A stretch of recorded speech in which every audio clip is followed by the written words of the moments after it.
Okay. Welcome to JWA's book club. We are so excited today to be here with the author Tova Mirvis. It's particularly exciting for me because Tova is a friend as well as a fellow Newtonian, and we're really excited to have her here with us. Thank you. So Tova, I really loved this book, Visible City, and one of the reasons why I immediately thought about it as a good pick for JWA's book club is because our mission at the Jewish Women's Archive is really about expanding the narrative to include stories that have been left out or have not been heard. And your book, which really plays on what's visible on the surface and what's hidden underneath, feels very connected to that theme. So I was wondering if while you were writing Visible City, did you start with a sense of particular experiences that you wanted to give voice to? I started off with a few different things. Really, the book began for me right after we moved to Newton and from the Upper West Side of Manhattan. And I guess to put it politely, I hated Newton very, very much, hated just about everything about it. And I missed that experience of walking in the city and that feeling that every time you went outside, you were kind of bombarded with other people, strangers usually. And I always had this sense that these stories were just passing by, these fascinating lives contained inside these strangers' bodies. And you're so close to them, yet have so little access. And so that's what really sparked the idea for the book. And I wasn't much of a voyeur. I think I wish I was at the time. But I was also interested in how that same experience happened when you were inside a New York City apartment where you could just gaze out at this array of other people's lives and catch little glimpses. And I think as a novelist, what interests me most is that question of what's on the inside versus what's on the outside. I felt like just like buildings have facades, we all wear our brick and mortar facades when we're out in public, but I'm always interested in those private spaces that don't often get talked about or don't always get a chance to see the light of day. I really loved, it was a very familiar idea, that sense of like there are people that you see all the time in New York, but you don't know who they are, or even people you might recognize in one context, but not in another. When I was a kid, we lived in New York, we lived on the Upper West Side, and we lived in Columbia housing, and we would see these graduate students who lived in the apartment building across from us, and they were always in their underwear. But it was this very funny thing that my dad used to always say, oh, well, we would never recognize them if we saw them on the street because they'd be wearing clothes. And I don't think they could realize that, that we could see them. Right, as long as no one knows who you're watching, you're fine. I'm always fascinated by this sort of anonymous sense of intimacy where I can see the most private details of your life, but if I don't actually know you, it's fine. And for all the years I lived in this apartment, I never wanted to buy curtains because it seemed like it was silly to invest in something that we were only going to use for a year. And then it kept being year after year. But that sense that you get moments when you don't know each other, you almost get more access than when you do know each other. And that feeling and I would live that way also. I thought, oh, well, who cares what people see, But once I moved to Newton, to the suburbs, I instantly felt like, oh, I need curtains. People I know can see me. And that changes everything. Right, exactly. Like, can you actually put the face with the person? And I love those moments at the beginning of the book when Nina realizes that she has some connection with the people that she has been watching, and she meets them in real life and figures out some of those connections. Although some of the connections actually don't get made until the very end when Claudia figures out who Jeremy is. So it's kind of an interesting process. Right, thank you. There was that sense of it. I'm interested in how we see people and we construct stories. And I think we do it not just through windows, but you see someone in line in the grocery store or driving past you. And I always had that moment of, what's really going on there? Or what else is happening that we don't see? And I think there's always that interplay between imagining strangers' lives and then people we actually know. And I've had that experience many times where I think, oh, no one can see me. And I realize, oh, that person I just passed and honked at actually is a friend. That sense that we live, I think we're private all the time, but we're actually in public. And that interplay and how the shock, I think the thrill, there's a tantalizing thrill to realizing, oh, I know her. I know something else about her, as if we're trying to sort of secretly extract information about the people right around us. Mm-hmm. So much of this book is also about motherhood. And so I'm curious how your own experiences of being a mother, both with little kids in the city and with bigger kids living in the suburbs, informed your work in this book? And that was really one of the earliest pieces of Visible City for me. I wrote it right after we moved to the Boston area, and I also had 2 young children at the time. And I felt like I wanted to write a book that really spoke to my experience of what it felt like. There were already hundreds of books I could have chosen from if I wanted to read what I should feel like or what I should do. And as a young mother with my first son, who was now 16, I felt like I could have read, books that had opinions on every single moment of our day, all of which were conflicting. And I emerged from that feeling of early motherhood only anxious, only certain that whatever I was doing was the wrong way. And I felt this intense pressure. We had gone to baby massage class and baby gym, and I had baked, cookies with him, and we had done finger painting. And I was also trying to write a novel, somehow squeezed in these. And music played constantly, but it was never enough. And it was a feeling that really tormented me, this sense that however hard I worked, it was never good enough, because there was this imagined expectation of how other mothers did it, the so-called perfect mothers. I think we appoint other people, whether they are these ways or not, to be those sort of arbiters of what we should be. And I lived, in the early mother years with that sense, that swirling feeling that I wasn't, a so-called stay-at-home mother because I was writing, but I wasn't really a working mother either. I didn't have a place I went to work. I worked from home, and I was sort of caught between those worlds. And I felt like I wanted to write a book that spoke to that anxiety and that sense that there was some other person who knew better, and that way, again, that we look at other people. And I wanted to think about a lot of ways that motherhood became so much part of how I identified myself, where my son was always a kid who had many imaginary friends. His imaginary friends had imaginary friends, and we lived in these multiple layers of reality. But I thought a lot about fantasy, and I feel like adults have their own equivalents of imaginary friends, and we create fantasy in the same way in order to take us through our days. And I wanted to sort of look at the parallel versions for women when they are home, and that sense of loneliness also, which I felt like was really important to me in writing the book, feeling that you can gaze out at life but not quite participate in it. Right.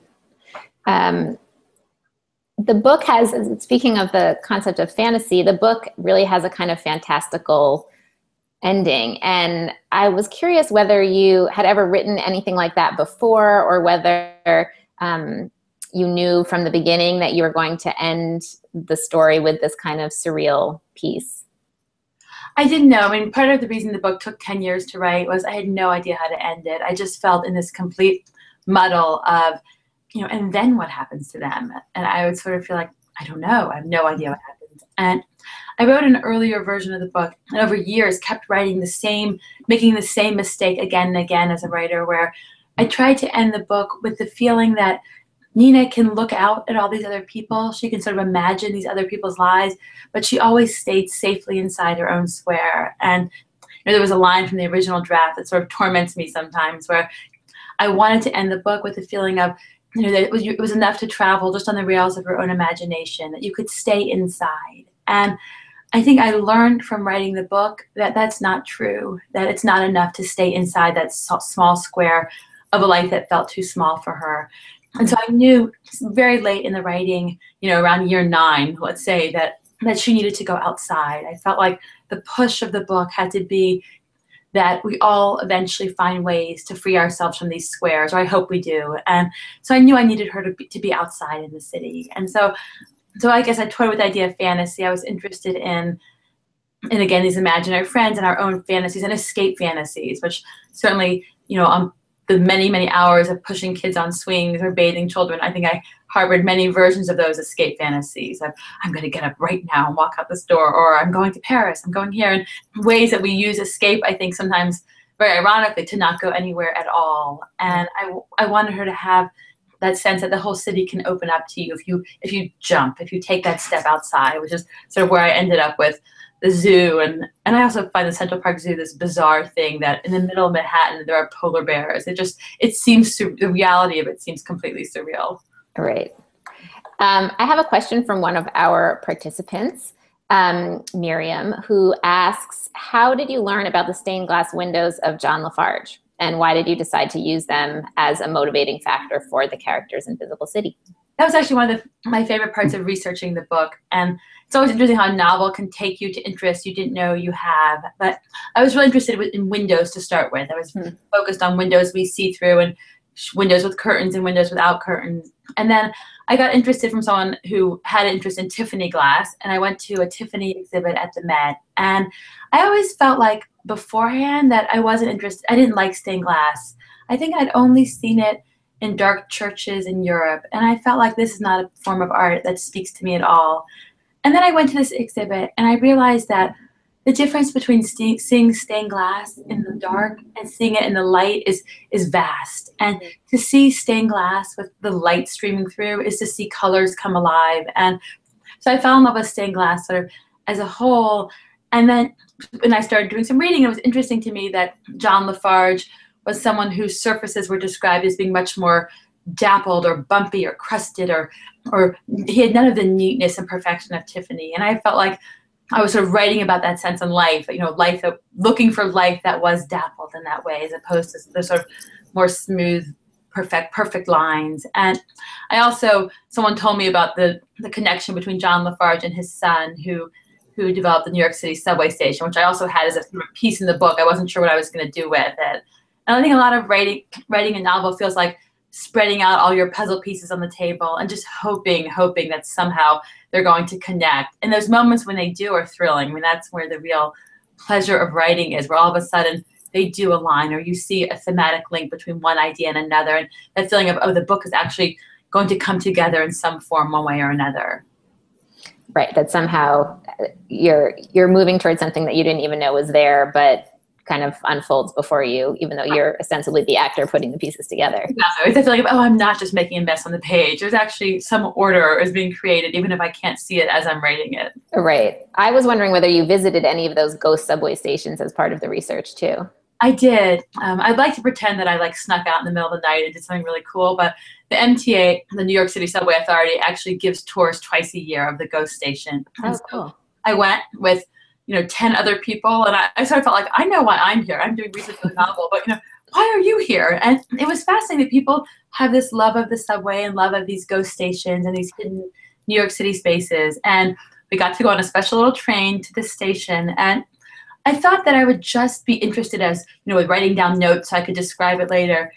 I was so moved by it. I was to stand in this space that was once this bustling thoroughfare and is completely sealed off now and no one has access. It really felt like being given some little piece of New York City that was mine alone. And the other thing is, you can now see, if you're ever looking for something fun to do, if you get on the 6th train in New York City and go downtown and stay on it past the last stop, it's now legal to stay on as it makes the turn. And you just see it for 2 or 3 seconds, but it's it almost feels like a dream. You feel like, did I imagine those arches? Did I imagine all those tiles? And it's just this beautiful little glimpse of something that most people don't get to see.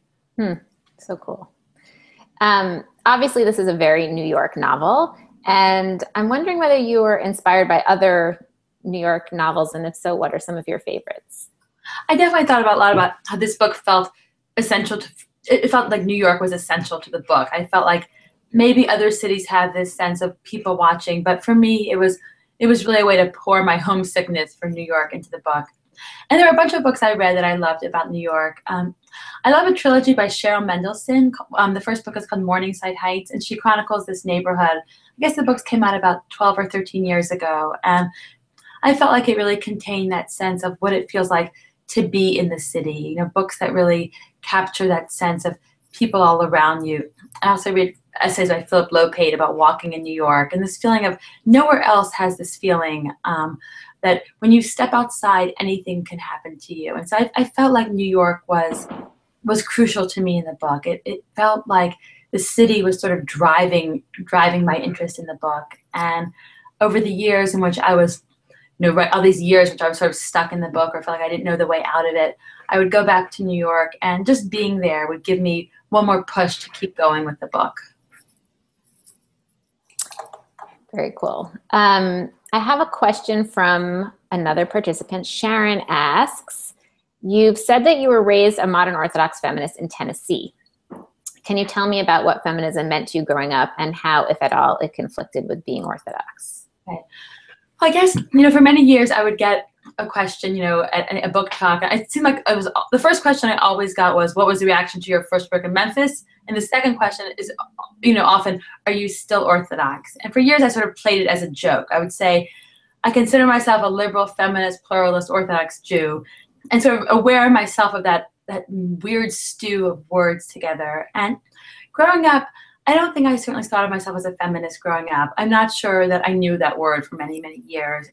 I thought of myself as being modern Orthodox. And so that opened the gate to be feminist. But I felt that tension always, that sense that there was a feeling of being at war with my own self in some ways, that sense that, we were supposed to not be bothered by the blessings the boys said. We were supposed to be past the point of being bothered by a blessing a boy would say, thanking me for not making me a woman. And we were supposed to not really care that the girls in the third grade class, myself included, had the instinct to say our equivalent blessing in these soft little voices, that to speak in the softest voice was the most feminine or ladylike. And to sort of know that it was bothersome, but not to actually be bothered because you weren't supposed to be bothered. And there was this feeling that it couldn't be sexist, so you must be feeling it wrong if it seemed sexist to you. And I lived very often with that sort of swirling gap. And in high school, I felt that even more so, that sense. I went to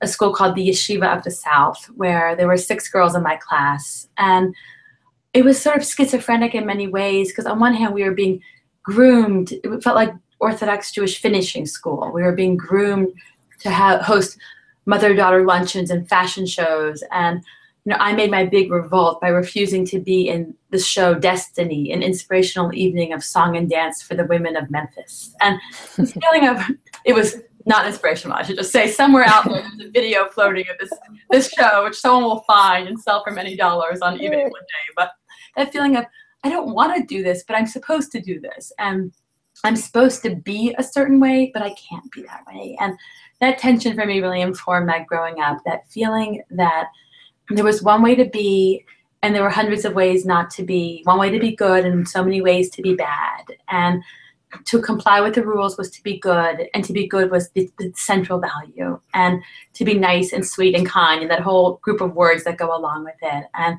it wasn't until I left Memphis to go to college that I began to understand that there were words for these feelings, and there were groups and movements, and there was obviously a much larger understanding of that feeling that felt almost shameful inside me to have, that somehow I was bursting out of this world. One of our participants, Allison, asks about this kind of shift from your first 2 books, which were much more kind of explicitly Jewish, to Visible City, which is less explicitly Jewish. And she asks what prompted that shift, and I would add on to that question whether you see Visible City as a Jewish book. I think when I started writing Visible City, I don't think I ever intentionally set out to say this is not going to be a Jewish book. I remember, joking at one point that I didn't think I had any more descriptions of Shabbat left inside me. I felt like I had kind of used all those, but I never felt like, oh, I'm writing a non-Jewish book. It was never an explicit decision. I knew that the things I was thinking about, watching people and motherhood, weren't centrally located in the Jewish world necessarily, but I sort of set out, and my assumption always was, given that this is my book, this book is going to take a right turn somewhere and land in, somehow it's going to end up in Orthodox Jewish Memphis. I don't know how, but this book is going to go that way. And, the fact that it didn't was surprising to me. I felt like there was one little piece where Jeremy had an Orthodox background. And that, to me, in some ways, it felt like that was me writing towards my own comfort space, or what I know well, or my own sort of questioning always. But I think by the end, when there were more churches than synagogues in the book, and where, the stained glass windows, many of Lafarge's works are in churches, I felt it was surprising to me as well. And yet, even so, even though the subject matter is not ostensibly Jewish or overtly so, I felt like it was Jewish in 2 ways. One was that my assumption of many of my main characters was that they were Jewish. And my editor and I had a conversation towards the end of the editing process where I asked her, do you think we should explicitly say, Nina is Jewish, and Claudia is Jewish, and Leon is Jewish, and Emma is Jewish? And my editor said, you have an academic, a therapist, and a lawyer on the Upper West Side of Manhattan. Don't worry. Jewish. And I felt like it was sort of Jewish in that way. And the other way that I feel like the book is Jewish is sort of the theme of watching people. And for me, certainly that feeling of being watched is central to my own Jewish upbringing and experience. My first novel, The Ladies' Auxiliary, is all about a group of women who watch someone else, but that preoccupation with how others see us and how we see ourselves when we're aware of other people watching us, to me comes so much from growing up in a very small Orthodox Jewish community. And that I feel like that is where sort of my own Jewish lens becomes evident in this book. Yeah, I thought the theme of voyeurism was a really interesting one, and particularly how you kind of juxtapose it with action. So like there's watching and then there's kind of doing. And I was wondering whether you thought at all about writing and sort of where that fits into it, like whether you see writing in some ways as an act of voyeurism, since it's sort of about observation.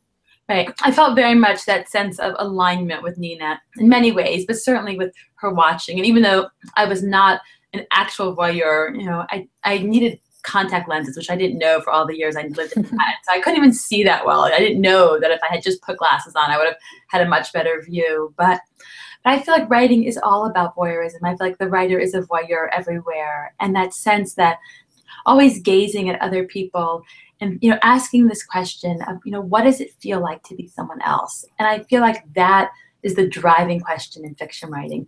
Can I imagine myself out of the constraints of my own life and my own stuff into someone else's world? Can I sort of jump out of myself? And that curiosity about other people, I think, is what the voyeur also seeks. This sense, not just the titillating, and people think of voyeurism as being in search of the titillating. And yes, it's, you know, it's there, but it's I think really that we're interested in seeing people in unscripted moments. I think we want to see people beyond the sort of happy, always happy Facebook post and the I'm great, how are you? The sort of way we battle each other with our my life is perfect, you know, how about yours? Those moments where we're, you know, trying to present the public facade. I think that there's such a hunger for someone to say it like it really feels. And I think for me, writing is all about that. I feel like if you're not going to be honest, then why even do it? I think this also relates in some ways to one of the themes that we explore a lot at JWA, which is role models, and how important it is to have models of who we want to become, which is sort of maybe the flip side of feeling like people are watching, or you're watching other people and you're given these models that are kind of rigid, but also the ways in which role models can be really kind of expanding of the possibilities. We often say here, if you can see it, you can be it. So that there's some kind of, you know, ability that opens up when you see something that models for you what it could be. So I was wondering whether you have any particular literary role models or any authors that you kind of idolized as you were growing up. Yeah, I've had both role models who I idolized from afar and then mentors. And, you know, one writer who I think of, actually two writers come to mind. The first mentor I had is a writer who I love her work as well, Mary Gordon, when I was in college. And she was when I really first started writing. And what I really admired about her was her plain spokenness. She was not a beat around the bush person. She said it like it was. And that fact that you could say it like it was, you didn't have to sort of speak in the way I was raised, where everything is cloaked with a smile and layer, you know, what you meant is hidden 5 layers down, and you had to kind of figure out how to excavate that. But everything was said with, you know, a big smile all the time. And she actually gave me the best writing advice I ever had, where she said to me, you know, I was a senior in college complaining that I had no time to write and I was busy. I don't even know what, but, you know, I laugh at that earlier version of myself. But she said to me, if you're a writer, then you write. And it was just so clear to me that you could, by the force of your own will, you could make something happen. You could sit yourself down and do it and put aside the busy, we're all busy, but that sense of being determination to do something. The other role model whose work also was really transformational for me is Rebecca Goldstein, who has been a mentor for many, many years. And I recently reread The Mind-Body Problem, which is a book I read in graduate school when she was my teacher. And I had one of those moments of, oh yes, you know, one of those books you want to roll around in and just feel like this speaks so much to my own experience. And I think having her as someone who has been a mentor over the years is someone who's opened up a world for me, who said, you know, you can be different. You can be someone else. You don't have to be the way you were raised. And you can find those role models in lots of different places and take them for yourselves and hold on to them as as visions of what else is possible for you.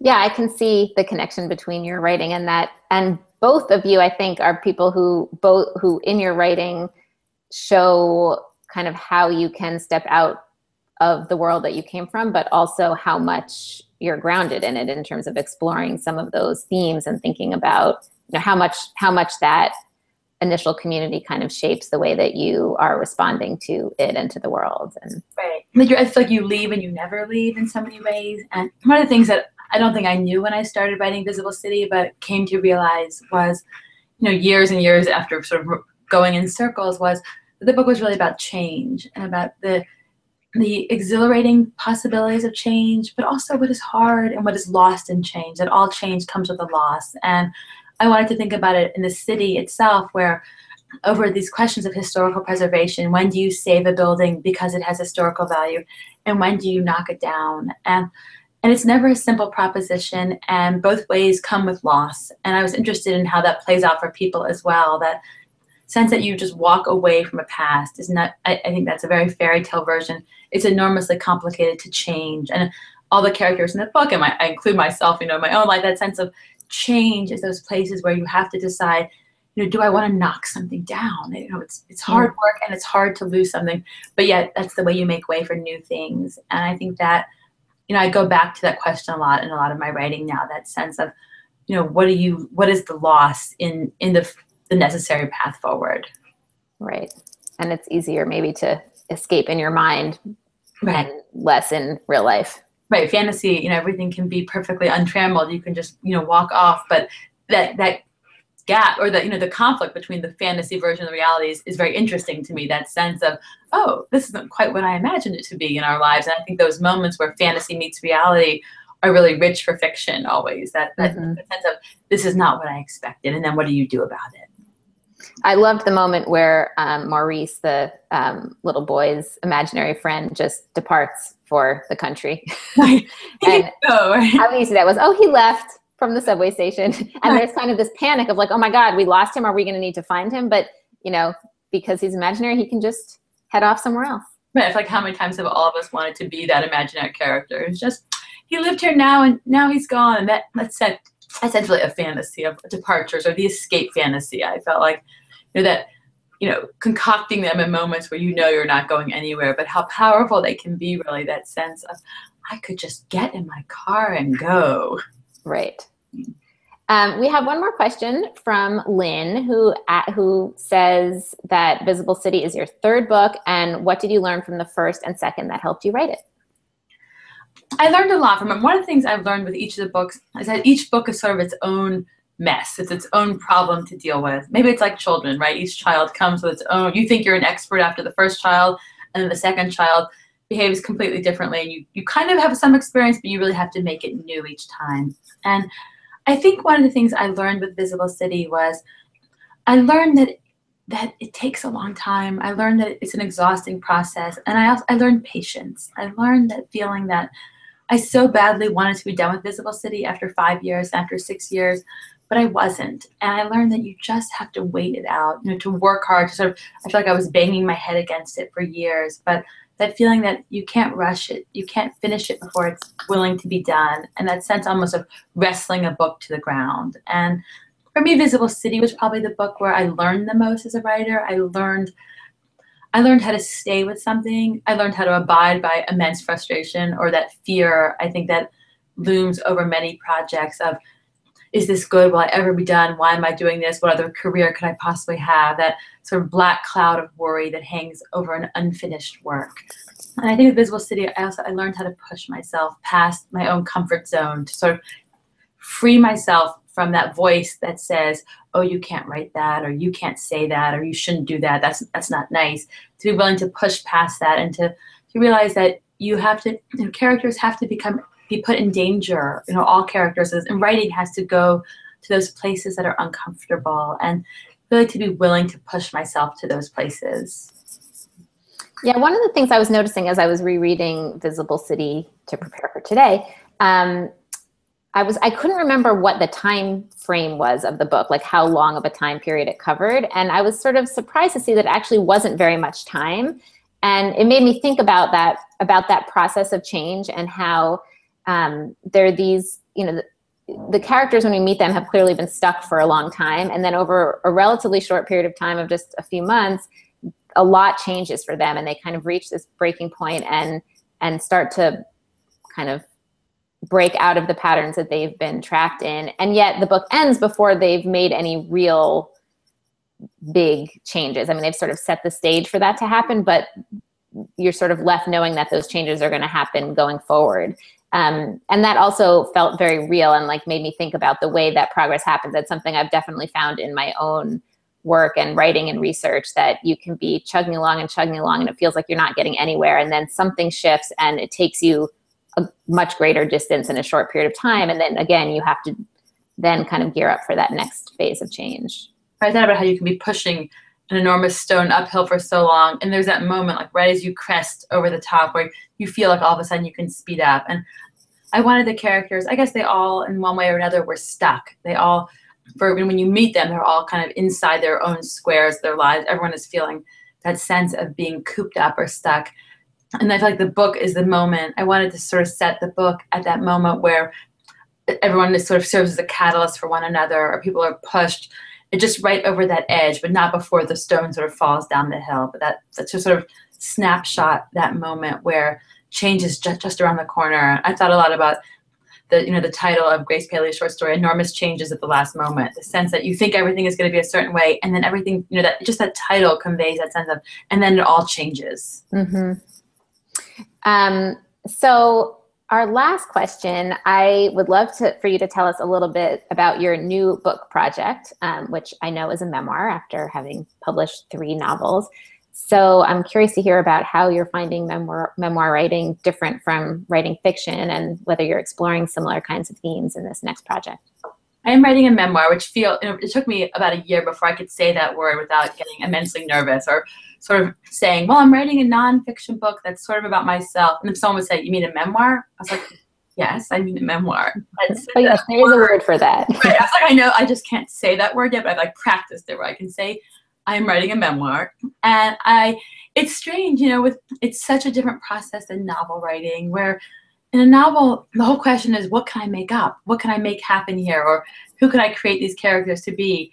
Here I know, for better or worse, I know the story, I know the characters. It's more a question of, how do I tell it? How do I structure it? How do I convey it? And the book was really inspired by an essay I wrote that was in the New York Times about a year ago about my Orthodox divorce ceremony. And it was sort of a piece that I felt very, very anxious about putting out in the world. And sort of take your own most personal, private, anxious stew and send it out for every person you know to read and comment on it.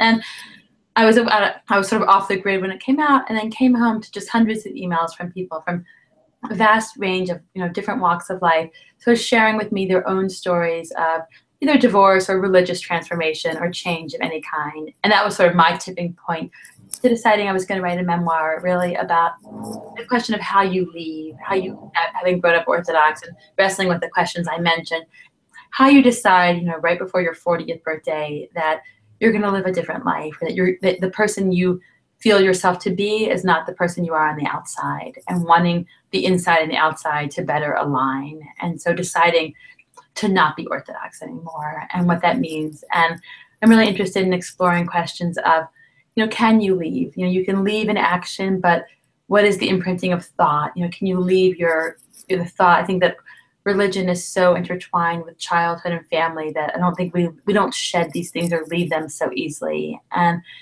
I'm interested also in what I see as a trade-off sometimes between freedom and belonging, and to look at the loss that comes with choosing this, but also what is gained. And it's a book that I've been working on for, I guess, about a year now. And actually just this morning, I printed out the first draft of it to give to a friend of mine who's going to read it. And sort of the first printout is always like scary and exhilarating. It's sort of like, what have I made? What have I done here? And it still is in process, but it's actually I have a deadline for it in December. So that is it's sort of a good motivating force to get to the next draft now. Right. Well, thank you so much for sharing so much with us, both in your writing and here today. And I think, there are so many ways that your story and these questions of belonging and of talking about the things that are not often articulated are really important to how we see ourselves here at the Jewish Women's Archive. And we're so glad to be in conversation with you. And thank you to you and to all the people who are watching for being patient throughout the technical difficulties this morning. We had a little trouble with our YouTube connection, but we're so glad to talk with you and to hear about your work. And we can't wait for the next one to come out. Thank you so much. Thanks. Take care.